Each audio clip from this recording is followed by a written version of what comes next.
আজকে তোমাদের সঙ্গে একটা মাছের ঝোল রেসিপি শেয়ার করব। মাছের ঝোল নর্মাল একটা রান্না, কিন্তু রান্নাটা পুরোটা দেখো, দেখলে বুঝতে পারবে রান্নাটা কিন্তু একটু অন্য ধরনের, মানে ঝোলটা একটু অন্য ধরনের। আমাদের গতানুগতিক ঝোল কিন্তু একেবারেই নয়। আর এই ঝোলটা খেয়ে বিশ্বাস করো আজকে আমার মুখ একদম ছেড়ে গেল। মানে ঝোল খেয়ে মুখ ছাড়লো। আমি ঝোল একদম অপছন্দ করি, মানে একদম আমার ঝোলটা ভালো লাগে না, ওই জন্য আমি ঝোল খুবই কম করি। শরীরটা খারাপ হলে তবে এই ঝোলটা করি, কিন্তু আজকে এই ঝোলটা খেয়ে সত্যি মানে এটা আমার মানে তোমরা করে খেয়ে বুঝতে পারবে এটা কিন্তু ঝোলটা একটু আলাদা। তো দেখো, প্রথমে আমি ঝোলের রান্না বলতে আলু, পটল আর ঝিঙে নিয়েছি। আর তেলে দেখেছো কাতলা মাছ আমি ভেজে তুলে নিয়েছি। আর ওই তেলে তারপরে আমি কালো জিরে ফোড়ন দিয়ে একে একে পটল আর আলুটা আগে আমি ভেজে নেব। কটা ঝিঙেও পড়ে গেছে এর মধ্যে। তো ঝিঙেটা দিলে যেহেতু জল বেরিয়ে যায়, সেহেতু আমি শুধু আলু আর পটলটা ভালো করে আগে লাল করে ভেজে নেব।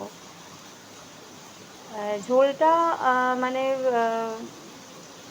আমি খুব একটা ঝোল পছন্দ করি না, আমার বাড়ির কেউই খুব একটা পছন্দ করে না। কিন্তু এই ঝোলটা ঠিক সেই মানে একদম পাতলা সেই পেট খারাপের ঝোল নয়, একটু আলাদা কিন্তু হালকা। তো দেখো, আমি আলু পটলটা ভাজা হয়ে যাবার পর এর মধ্যে একটু পেঁয়াজ কুচি দিলাম। পেঁয়াজটা আমি একটু পরে দেবো যাতে পেঁয়াজটা পুড়ে না যায়। আলু পটলটা একটু ভাজা হলে পেঁয়াজটা দিয়ে একটু নেড়ে তার মধ্যে আমি ঝিঙেগুলো দিলাম। দিয়ে এবার বাটা মশলার মধ্যে এখানে আমি টমেটো আর কাঁচা লঙ্কা দিয়েছি। আর কিছু দিইনি আমি বাটা মশলায়। টমেটোটা তোমরা এমনি গ্রেট করেও দিতে পারো, কাঁচা লঙ্কা বাটাটা দিতেই হবে।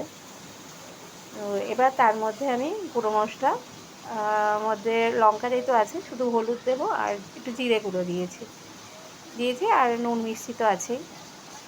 দিয়ে এবার আমি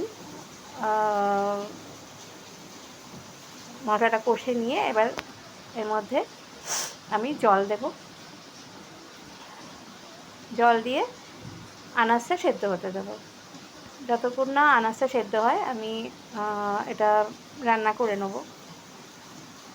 একটা জল দিয়েছি, জল দিয়ে এবার যতটা জল তোমরা তোমাদের লাগবে সেরকম দিও। আমি খুব একটা বেশি জল দিইনি, আবার মোটামুটি পাতলা একটা ঝোল ব্যাপার আছে। এবার আনাজটা সেদ্ধ হয়ে যাওয়ার পর এর মধ্যে আমি ভেজে রাখা মাছগুলো দিয়ে দেবো। দিয়ে একটুখানি ফুটিয়ে আমি গ্যাস বন্ধ করে দিয়েছি।